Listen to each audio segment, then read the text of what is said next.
G'day guys, welcome along, Luke with you, and of course we are down here at the Oakabella Homestead at the moment. Joining me now is of course Australia's very own ghost whisperer, Anthony Grzelka. Mate, thanks for joining us. Real pleasure. And of course we've just finished a tour with the winners of the competition that we held, and we went through of the homestead, and look, we had some quite remarkable results. The experiences, I think, for myself, and they were quite big, and a lot of other people. There was pebbles and rocks that were thrown, and a few knocks, and even a grunt. There was quite a large growl there. Which, I mean, what that was, I don't know, but it actually caught me unaware as well. Yeah. But the little pebbles and things shown here, and the few knocks and bumps that we had, very typical of a place like Oakabella and when it's haunted. Or you've got spirits in the location, so no, it was a good result. Yeah, definitely. And we're going to go take you through now, and we're going to try and see what else that we can discover here at Oakabella Homestead. Stay with us. Well, this is an interesting room at Oakabella, this one, because and earlier on when we were actually in here, the bed moved. And we were just trying to figure out how the bed could have moved, and it actually moved about 2 inches, and it's quite a heavy bed, so for the bed to actually move is quite extraordinary. Just get you to pop out of the way, mate. And I'll come around and just look at Hollywood, and by the time we get to you, we can... You just pan around and get...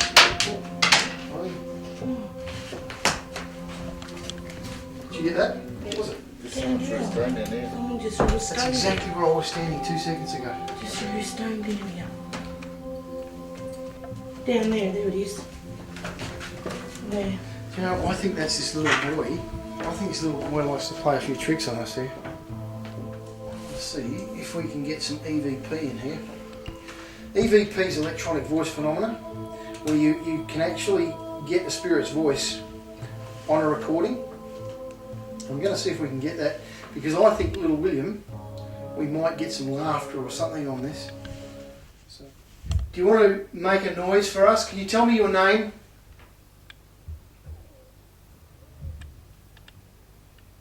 Did you hear that then? Just here? I'd be very surprised if we don't get something. In fact, you guys, even recording this, you might get something. So when you listen back to it, interesting to listen to. Yeah. All right, let's move on.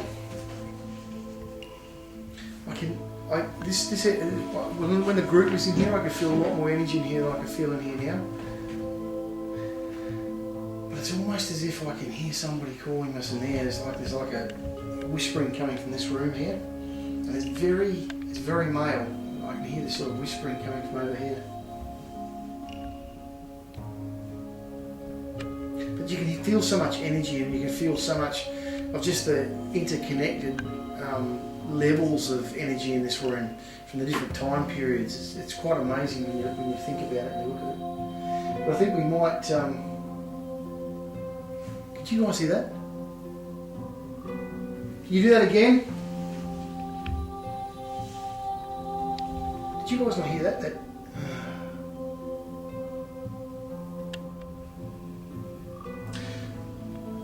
So this little fella is William, and he's the young guy that I think we felt in the room back here.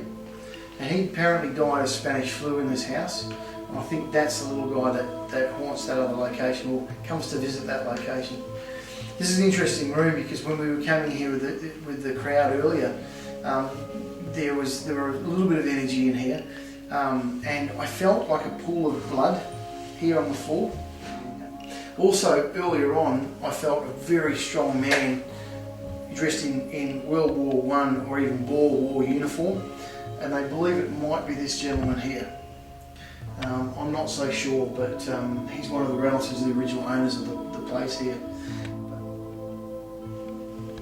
Getting a very cold sensation here, guys. Just right here in front of me. What a cold patch there. I've got what we call an infrared camera here. Infrared actually looks into the ultraviolet and infrared frequencies of light. This is sort of standard ghost hunting equipment.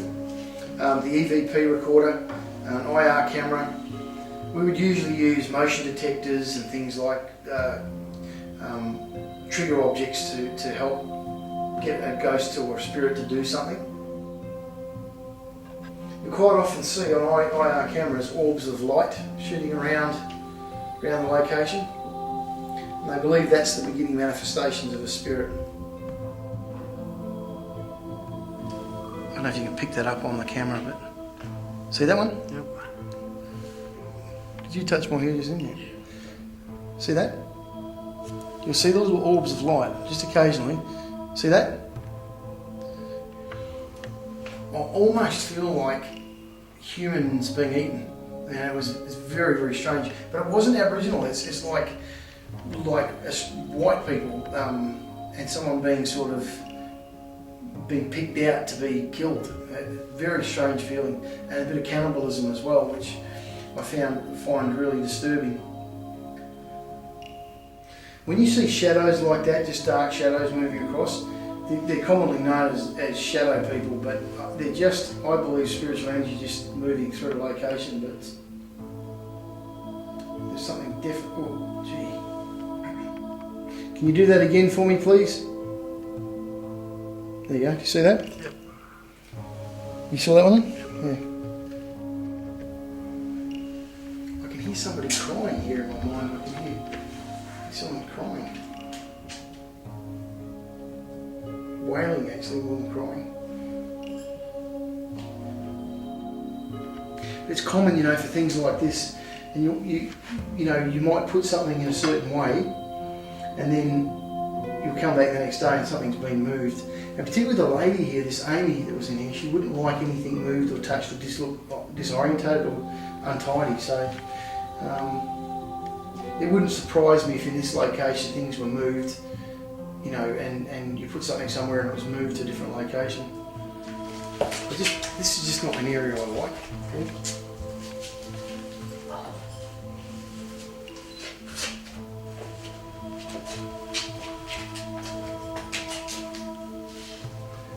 This is an area, guys, because Oh, hello. that came from behind me somewhere. Did it really?